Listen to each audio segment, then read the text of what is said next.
Et je me suis retrouvé dans un poste nettement hostile à moi.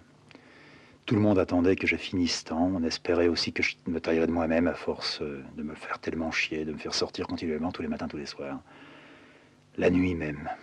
Seulement, là où il s'était gouré, c'est en croyant que il me faisait chier en me faisant sortir. Alors que pour moi, c'était pas du tout me faire chier que de me faire sortir.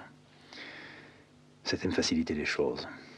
C'était quitter ma piole, puisque j'étais devenu seul, le roi étant parti.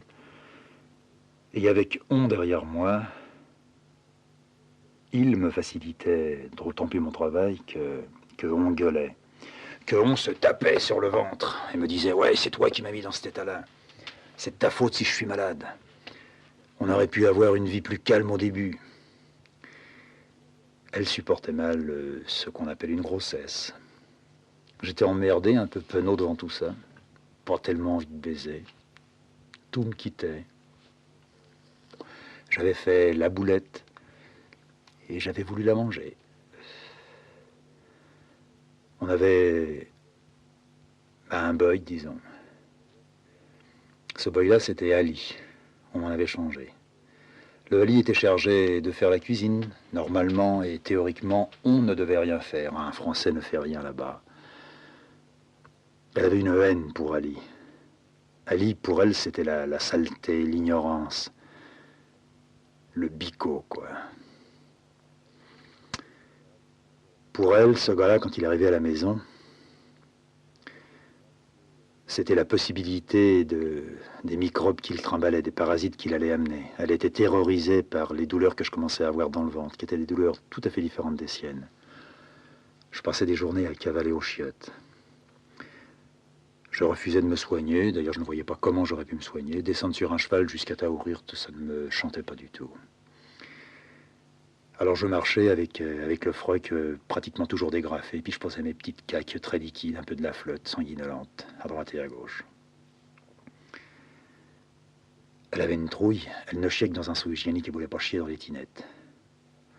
C'est tout juste si dans les draps, elle foutait pas comme ma vieille de l'eau de javel partout. On avait chacun notre papier à cul, chacun notre couvert. Mais sa terreur, c'était Ali. Ali qui arrivait, qui tout de suite se mettait à laver la vaisselle et qui lavait la vaisselle avec des mains sales. Pour elle, c'était non seulement la possibilité de mon côté de choper quelque chose, mais du côté d'Ali d'avoir encore quelque chose. À cette époque-là, tout à fait par hasard, j'avais un clébard. Mal vu dans le poste parce qu'on ne doit pas avoir de chien quand on est militaire. Pas très bien vu par les Arabes qui, eux, avaient compris que je n'étais pas une tête de l'art. Enfin, ce que je croyais être une tête de l'art. Mais pour qui je représentais un certain danger parce que je pactisais avec un clébard, le kleps. Et ce chien qui avait hérité de je ne sais trop quel comportement on ne peut plus bizarre, désaxé peut-être parce qu'il n'était pas fait pour vivre dans un pays comme celui-là, avait une véritable passion pour on. Mais une passion qui se réduisait, qui se dessinait à la hauteur des fesses et du sexe. Quand ma femme avait ses règles, passait des heures, le museau plongé dans son sexe. Elle qui lui foutait des tabasses, mais qui avait peur en même temps de lui. Elle ordonnait à Ali de l'attacher, mais Ali avait la trouille de ce clébard. Alors elle se levait, elle se mettait à marcher, et quelquefois j'arrivais dans cette petite piole qu'on avait, 2 pièces avec une toute petite cuisine. Il y avait le clébard qui était derrière, alors qui avait changé, qui non pas avait le museau plongé dans le sexe puisqu'elle marchait, et qu'il aurait été obligé de marcher reculant, puis qu'il aimait peut-être pas ça, mais qui avait alors le museau plongé dans l'arrêt du cul, puis qui sentait le sang moisi à l'intérieur.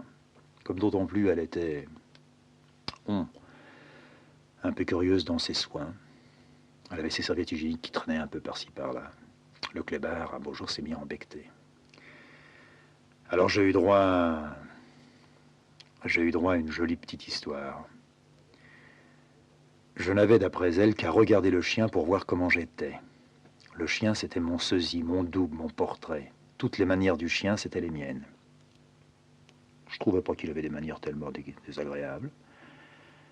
Au commencement, je n'avais pas été repoussé par une femme qui a ses règles et avec qui on doit dormir.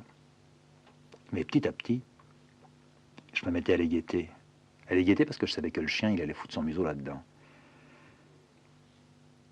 Et moi, dans mon coin, eh ben, je continuais à chier, quoi. Pas à en chier, mais à chier de plus en plus fort. Jusqu'à ce que j'arrive à presque plus marcher. Tellement ça me dégoulinait dans les cuisses. J'avais demandé à Alice ce qu'il en pensait. Je commençais à mieux baragouiner l'arabe et puis lui à se défendre un petit peu en français. Pour lui, c'était simple, c'était ce que pas mal de ses copains avaient.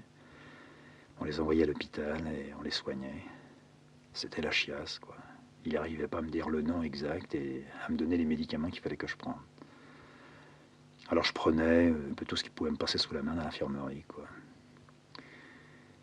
Et de plus en plus, les types du poste autour, et parce que j'étais malade, et parce que j'étais en mauvais terme avec eux, parce qu'ils le voyaient, parce qu'ils jouaient on bille en tête contre moi, parce qu'il était arrivé au lieutenant d'inviter on tout seul, sans moi. J'avais à un moment donné supposé, mais espéré que le lieutenant finirait par prendre cette gonzesse-là pour lui, puis qu'il m'en débarrasserait, que je pourrais rentrer en France seul, libre. C'était pas du tout ça. Lui, c'était le type de bonne famille qui avait vu en elle la fille de bonne famille et en moi une sorte de tête de con, quoi. Il se méfiait de moi, il croyait que j'étais à ma manière un bonhomme découvrant les choses à sa façon. Mais il est sorti pour la première fois que j'entendais ça, que j'étais un autodidacte. Possible. Et puis quand elle était rentrée, le premier soir de chez lui, la première chose que j'avais fait, c'était de voir si elle avait ses règles ou pas. Et comme elle n'avait pas ses règles, je lui ai dit, alors t'as pu baiser avec lui. Alors je n'avais pas pris une paire de boffes, mais elle avait décidé qu'elle me foutait en quarantaine dans un coin. Lui, il avait de la conversation. Lui, il était délicat avec les femmes. Lui, il savait y faire, etc. Bon. Puis alors lui, de son côté, je ne sais pas ce qu'il s'était mis en tête aussi, mais il avait en tous les cas décidé une chose, c'est que moi, il fallait me torpiller. Alors c'était assez facile, étant donné que tout le poste savait que je plafonnais un peu dans la fièvre et beaucoup dans la mélasse. Il commençait à y avoir des emmerdements un peu à droite et à gauche. Et je me suis trouvé un soir, nommé, mais à la fois j'aurais été volontaire s'il avait fallu le faire, nommé pour mener, pour diriger, disons, une partie du poste jusqu'à un point qui était Taourirt. Là, je devais prendre le train avec mes bonhommes. Et en arrivant à Oujda, je serais contacté, quoi, retrouvé par le reste de la troupe. Il devait au poste rester quelques bonhommes. Alors on a traversé tout Taourirt, disons tout le désert, ce qu'on appelait la plaine de Guersif, à pied, jusqu'à Taourirt. Ça faisait 35 km, on n'a pas fait ça en une nuit. Hein. Mais il fallait qu'on marche la nuit pour ne pas être vu par les nomades du désert. Alors que c'était plutôt facile, parce que quand on marchait, il y avait les gamelles qui faisaient du bruit, il y avait les bonhommes qui parlaient. Moi, je marchais devant. Et on est arrivé comme ça, 3 jours après, je crois, 2 jours et demi après, d'une marche forcée, pendant laquelle moi, je m'étais arrêté des dizaines et des dizaines de fois, à essayer de vider les tripes, mais des tripes qui se remplissaient continuellement. À voir que c'était non seulement de la merde que je faisais, mais je commençais à avoir du sang, quoi. Et Ali qui avait tenu à me suivre, qui n'avait pas du tout voulu rester avec on à la baraque, qui était vachement emmerdé, alors vraiment emmerdé parce que je chiais de la merde, mais emmerdé aussi parce qu'il voyait que je carburais très mal, quoi. Je commençais à me traîner. On avait des ânes avec nous qui portaient les mortiers. Il avait voulu me faire grimper sur un âne, mais non, j'avais décidé, j'irais jusqu'au bout. Un peu certain, un peu seulement, que je n'arriverais pas à Taourirt, que je m'écroulerais là, que j'aurais la belle hémorragie, puis que ça serait fini. Puis tous les gars, très chouettes avec moi, très très chouettes, qui de temps en temps me relayaient en tête, ralentissaient le pas d'eux-mêmes pour pas que j'aille très vite. Puis quand je me mettais à chier, le Mokaddem qui était là, qui était le chef de la patrouille, disait halte, repos, sac à terre, quoi. Il faisait ça pour moi. Puis quand on était arrivé à Taourirt, eh bien, lui, il a voulu que je voyais le Toubib, moi, j'ai pas marché. Il y avait un train. On a pris le train, on a cherché les bestioles là-dedans, et puis on s'est mis en route sur Oujda. Puis en arrivant à Oujda, j'étais encore moins frais qu'avant, quoi. La fatigue, la fièvre. On a été chargé dans les camions, puis on s'est retrouvé dans un petit bled que je connaissais pas. On a roulé un long moment. De temps en temps, je tombais de sommeil, alors je m'écroulais, puis après je me réveillais, je regardais, je voyais qu'au fur et à mesure qu'on roulait, on s'écartait de la petite plaine verdoyante qui entourait Oujda, enfin d'une toute petite plaine, qu'on roulait sur des pistes avec des ravins à droite, des rochers à gauche. Et puis au matin, ça a été beaucoup plus plat. Et vers la fin de la matinée, on a été arrêté par un barrage de gars, qui étaient des griffetons français, c'était la Légion, qui nous ont dit qu'on devait mettre sac à terre à cet endroit-là, et puis faire le reste à pied. Puis un chef est venu me voir, m'a demandé si c'était moi, etc. Bon. Puis il m'a dit, attention, ça chauffe, ça y est, les ratons commencent à faire les cons, on va les mater. Alors je savais, j'étais pas du tout ignare là-dedans, je savais qu'il y avait des mouvements, qu'il commençait à y avoir des coups de pétard, tel qu'à Fès, etc. Quoi. Que certains Français avaient commencé à se faire dégommer, que des fermes brûlaient un peu ici et là, et que c'était la révolte, la grande révolte, et que lui se frottait les mains, il se régalait à l'avance, il allait pouvoir faire ce que depuis qu'il était là-dedans, il rêvait de faire. Pas assez de s'être battu contre l'armée allemande, il voulait maintenant se battre contre les ratons.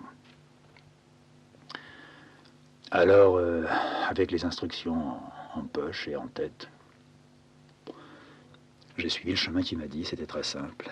J'allais arriver au bout de 4 ou 5 kilomètres à un petit plateau.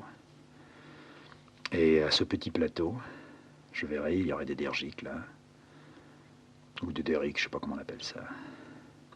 C'est une mine de charbon. Et mon but, c'était de cercler la mine de charbon, de mettre en position tous mes bonhommes de chaque côté, puis d'essayer de prendre le carreau. Les Français étaient, eux, retirés de cette histoire, attendaient dans des petites villas qui étaient autour et que je dépasserais très facilement. Et que j'allais trouver la police militaire là-bas. Alors j'ai fait ce qu'il m'a dit, je me suis avancé. Et j'ai découvert, eh bien, ce qu'il fallait découvrir, quoi. Des petites pyramides avec du charbon, quelques grues dans le coin, et puis ce qu'on appelle le carreau, entouré d'un énorme grillage, avec des piquets, des fils à fer barbelés, tout ça. Et de loin, quand je suis arrivé, j'ai vu des gars, quoi, des Arabes, bien sûr, qui étaient au carreau, sur le carreau. Des types qui étaient là, qui n'avaient pas l'air d'avoir peur de ce que je pouvais représenter. J'étais la première troupe complète, un paquet qui devait faire à peu près 100 bonhommes, mais armés jusqu'aux dents, et qui étaient des leurs, des frères à eux. Et Ali, qui était à côté de moi, avait bien vu ce qu'il y avait, et qui n'avait pas entendu ce que l'autre m'avait dit, mais comprenait qu'il se passait quelque chose. Il a ralenti un peu le pas, et moi aussi j'ai ralenti. J'ai fait arrêter la troupe là. Et puis je me suis dirigé vers un tout petit poste qu'il y avait là sur le bord. Je suis tombé avec la police militaire, les gendarmes français, qui m'ont mis au courant, mais comme je l'étais avant. Qui n'étaient pas plus saignants que les autres, mais qui me disaient qu'il fallait mater tout ça, et que les ordres allaient venir, c'est eux qui devaient me les donner.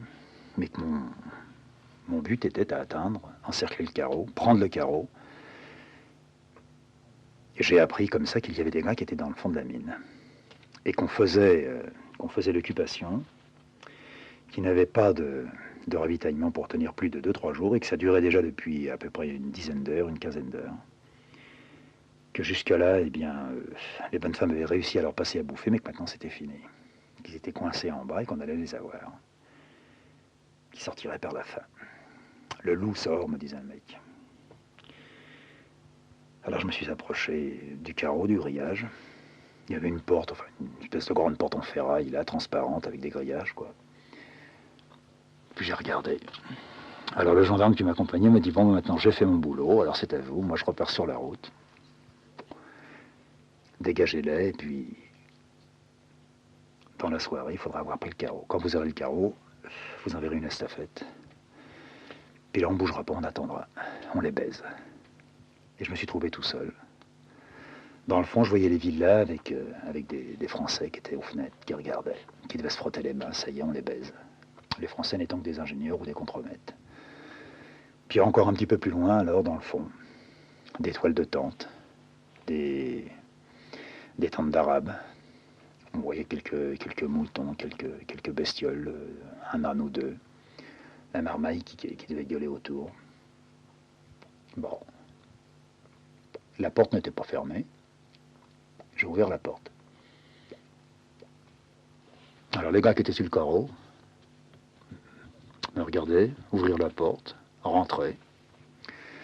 Les types que j'avais avec moi, je leur ai dit, bon, bah, vous vous mettez autour du carreau, là. Je les ai fait mettre en batterie. Puis j'ai dit, vous me laissez rentrer. Ali a essayé de me retenir un petit moment. Puis il a fini par lâcher. Et je me suis approché d'un gars.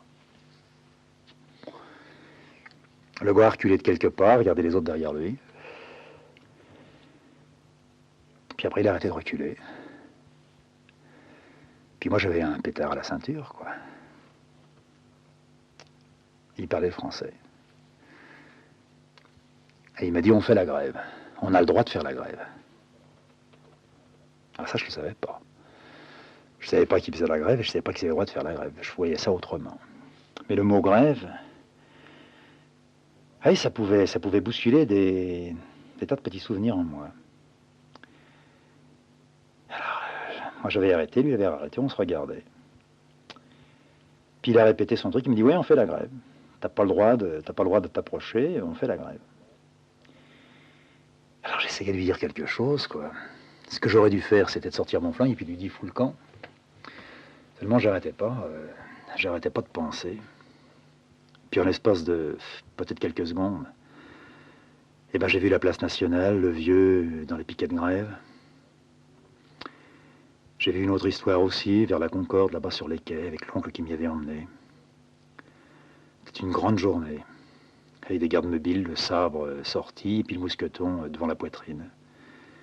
Puis j'entendais des coups de flingue. Puis je voyais des chevaux qui étaient par terre, qui ruisselaient de sang et qui se débattaient. Ils avaient dû choper des coups de rasoir ou des coups de sabre. Le oncle qui m'avait mis sur ses épaules et qui me disait « Regarde, regarde ». Seulement lui, il ne prenait pas plaisir à me dire qu'il regardait et que je devais regarder. Il prenait, disons, une certaine responsabilité en me montrant ça. Et ça avait été « Regarde ces cons-là ». Mais les cons, c'était vraiment tout le monde pour lui. Aussi bien les gars qui se battaient contre les cognes que les cognes qui se battaient contre les gars. Et moi, à un moment donné, je lui avais demandé à l'oncle « Papa, il est là ?» Il m'a dit « Bien sûr, ce con-là, il est là-dedans. S'il se fait pas morfler, il aura du bug. Hein. » Et que mon vieux soit dans la mêlée, dans cette espèce d'énorme paquet de types qui partaient, qui revenaient, qui fuyaient, puis nous aussi qui avons dû fuir à un moment donné. On s'était retrouvés, moi sur ses épaules, dormant, vers le pont Mirabeau. Peut-être à quelques kilomètres de là où se passaient les histoires. Puis encore des cognes qui arrivaient, des camions qui se déchargeaient, des automitrailleuses qu'on mettait dans tous les coins. Et l'oncle qui n'arrêtait pas de me dire des cons, des cons. Seulement, il n'y avait plus de mecs, là. Il n'y avait plus ce qu'on pourrait appeler les gars, les nôtres. Et moi, j'étais terrorisé. À l'image du vieux qui pouvait peut-être ressembler maintenant à un de ces chevaux qui était en train de se débattre dans un ruisseau avec du résineux qui coulait. Alors j'ai voulu redescendre de ses épaules. Mais lui, il continuait, il n'arrivait pas à dire autre chose que tout ça était con. Des cons qui se battaient avec des cons. Puis on est revenu vers la porte de Saint-Cloud, en passant par Exelmans. Et à la porte de Saint-Cloud, il y avait un autre paquet, un gros paquet de mecs qui avaient dû savoir que c'était en train de plus que chier là-bas. Et des piquets de chez Renault qui s'étaient barrés. Des gars avec des triques dans les peugnes, avec des boulons dans les poches, qui étaient passés devant nous et qui gueulaient des chants que je connaissais. Et l'oncle qui était là, qui ne bougeait pas. Des gars qui lui disaient, allez, viens, laisse ton môme et viens avec nous. Ta place, c'est avec nous. Et l'oncle qui n'a pas d'une seule fois, c'est pas mon môme, qui leur faisait signe non de la tête, qui me serrait contre lui. Et moi, à un moment donné, je lui dis, mais peut-être que le vieux, il est là-dedans. Il m'a dit, non, il est trop con pour être là-dedans. Ceux-là, ils vont se faire bloquer dans un coin, puis ils vont reculer. Tandis que ton père, lui, il s'est mis en tête, comme toujours. Je t'ai dit, ton père, c'est un con. Je l'aime bien. Tu sais que, pour moi, Alfred, c'est un mec. Mais c'est un mec avec tout ce qu'il peut y avoir comme connerie quand on est un mec.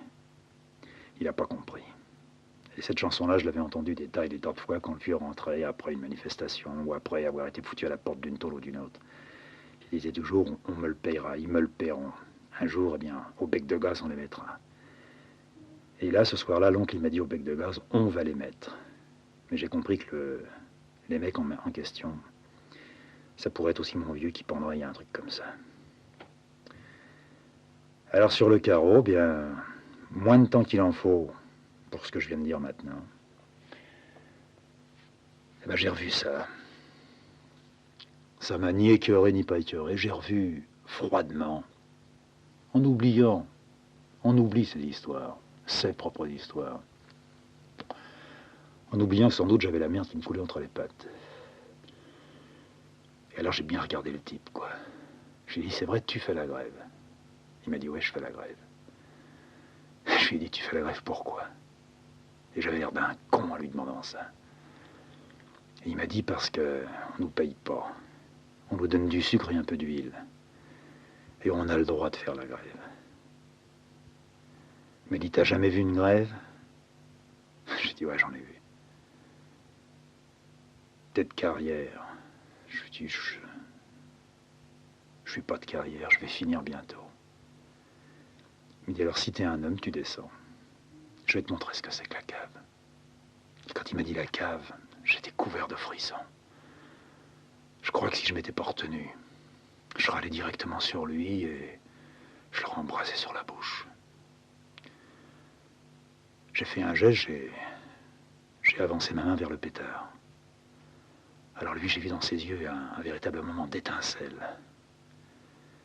J'ai dégainé mon flingue, puis je l'ai foutu par terre. Alors lui, il m'a dit, il va y avoir du sable dedans. Il me dit, si tu veux descendre sans ton revolver, t'as qu'à le mettre là. Et là, il y avait un bloc de ciment qui servait je sais pas trop à quoi. J'ai foutu mon flingue là. Puis on a marché côte à côte. Je regardais plus autour sur le grillage ce qu'on pensait, ce qu'on disait, ce qui se passait. Je me suis approché du trou, du puits. Puis j'ai commencé à descendre. C'était pas une mine très profonde. J'ai commencé à descendre là-dedans, le gars il avait sa lampe. C'était pas une lampe acétylène, c'est une autre lampe. Il descendait tout doucement devant moi, précédé par d'autres gars et suivi par d'autres types aussi. S'il le voulait, quand il le voulait, en mettant le pied par terre, il sortait un couteau et puis il me tranchait la gorge. J'étais étrangement calme. Je rentrais chez Renaud, un autre Renaud, un peu dans une cave et dans un égout. Un autre cave, un autre égout. On a touché par terre le sol. C'était de la terre un peu battue avec la galerie qui partait là. Au commencement, on pouvait marcher en étant à peu près droit. On a longé des chariots. On a dépassé des ânes qui avaient sur les yeux un bandage. Alors j'ai regardé un tout petit peu ça, des bêtes qui tremblaient. Alors lui, il est revenu, appelons-le le chef de la grève, le chef du piquet. Puis je lui ai demandé pourquoi ils ont un bandage. Il m'a dit pour pas qu'ils voient. Je lui ai dit mais quand ils sortent, il me dit mais ils sortent pas. Je lui ai dit alors on les laisse vivre ici, on leur donne à bouffer ici. Il me dit ouais, on leur fout à bouffer ici. Ils sont aveugles. Ils tirent toute la journée des petits chariots. Puis quand ils peuvent pas les tirer parce que c'est trop bas, eh ben c'est nous qui les tirons. T'as jamais vu une cave, hein? Je dis si, une cave, j'en ai vu une. Il me dit une mine, je dis jamais. Puis il me dit viens, je vais te montrer. Alors on a continué, on a avancé, on marchait le dos courbé, puis après à quatre pattes. Puis on est arrivé dans une poche de charbon, où il y avait des gars là avec une toute petite lumière qui brillait. Puis des tas de petits clubs dans tous les coins qui s'allumaient. C'était des types qui faisaient le piquet de grève sur place. Quand ils ont vu mon uniforme, ils se sont relevés, ils ont été un peu affolés. Alors j'ai fait un signe de la main, je savais plus quoi faire. Et puis ils se sont mis à parler en arabe. Puis il y en a un qui s'est levé. Il était maigre. Une maigreur énorme. D'après moi, il ne pouvait pas tenir encore 8 jours là-dedans. Puis on respirait mal, on était couvert de sueur. Puis j'ai vu les piolets par terre, les pioches, les pelles, des espèces de râteaux immenses. Puis une sorte de petite brouette. On ne pouvait pas se tenir mieux qu'à quatre pattes. Puis un gars qui a amené un petit verre et qui m'a tendu. Puis j'ai bu une petite goutte de thé tiède, presque froid. Et puis le chef du piquet m'a dit, maintenant tu peux remonter. Tu vas reprendre ton arme. Tu diras, si on te demande, eh ben, tu diras que t'as vu. Toi, tu peux dire. T'es le seul Français à être descendu ici. Oh, je dis, ouais, mais enfin, quand même, quoi. Il y a bien des gars qui descendent. Il me dit, non. Quand il y en a qui descendent, c'est pour nous engueuler, c'est pour nous taper sur la gueule. Pour nous supprimer maintenant le sucre. Alors, tu comprends, on a des femmes, on a des gosses. Moi, j'ai travaillé en France. Moi, je sais ce que c'est. On a le droit de faire la grève. Tu m'as compris. J'étais devant lui. Ah, j'étais plus que lessivé. J'aurais presque pu faire la grève avec lui. J'ai dit, bon, bah, je remonte maintenant, d'accord, ça y est, c'est fait. Alors, je suis remonté. Il m'a laissé remonter tout seul, je connaissais le chemin. J'ai retrouvé mon pétard. J'ai repassé par la porte. Puis j'ai retrouvé mes bonhommes avec Ali qui était là. Un peu surpris de me retrouver en entier. Hein. Et il fallait que j'envoie mon estafette. Dire que j'avais pris position et dire que j'avais pris le carreau, mais tout seul. Alors j'ai fait un petit bout de papier, puis j'ai envoyé un gars. Puis le petit bout de papier, ben, il a fait son chemin. J'avais écrit dessus, j'ai pris position autour. Je suis rentré sur le carreau. J'ai vu un gars. Il me dit qu'il a le droit de faire la grève. Puis c'est tout. C'était signé le sergent. C'est celle-là que je pensais la nuit en ne dormant pas. Ou bien personne ne savait que j'avais laissé mon flingue en descendant dans la mine et que j'étais descendu dans la mine. Ou bien quelqu'un me mouchardait. Et j'ai terminé ma nuit en pensant à ça. Ali ne dirait rien, j'en étais certain. Le Mocadem, peut-être pas. Suffisait d'une toute petite étincelle dans un coin. Petite étincelle qui n'avait rien à voir avec une jalousie quelconque. Mais tout simplement un gars qui finirait plutôt tôt que tard à dire que j'avais franchi le carreau tout seul, sans les avoir mis en position comme il convenait de le faire, c'est-à-dire en état d'alerte. Et que j'étais revenu après avoir disparu pendant à peu près une demi-heure. Au petit matin, mon papier qui avait dû grimper sur les étages de la hiérarchie et être, je ne sais quoi, transporté ou télégraphié, avait donné, disons, un premier résultat. C'est que j'ai vu arriver des légionnaires. C'est Ali qui me les a d'ailleurs signalés le premier. Au loin, il voyait des camions qui s'étaient approchés beaucoup plus près de la mine que nous ne l'avions fait. Nous, c'était par la surprise qu'on avait dû les prendre, paraît-il. Alors que les gars n'avaient pas l'air, enfin, sinon de s'en faire, en tous les cas, de apparemment nous craindre. Alors que les légionnaires arrivaient avec leurs camions, tout leur tintouin sorti sur les camions, etc. Et quand je les ai vus descendre avec les chefs, les casques sur la tête et tout le bordel, je n'ai pas pensé qu'on venait nous relever, mais il s'était produit quelque chose, à un endroit. Il n'était pas encore possible que quelqu'un parmi, enfin, ce qui est conduit d'appeler mes hommes, avait dit quoi que ce soit.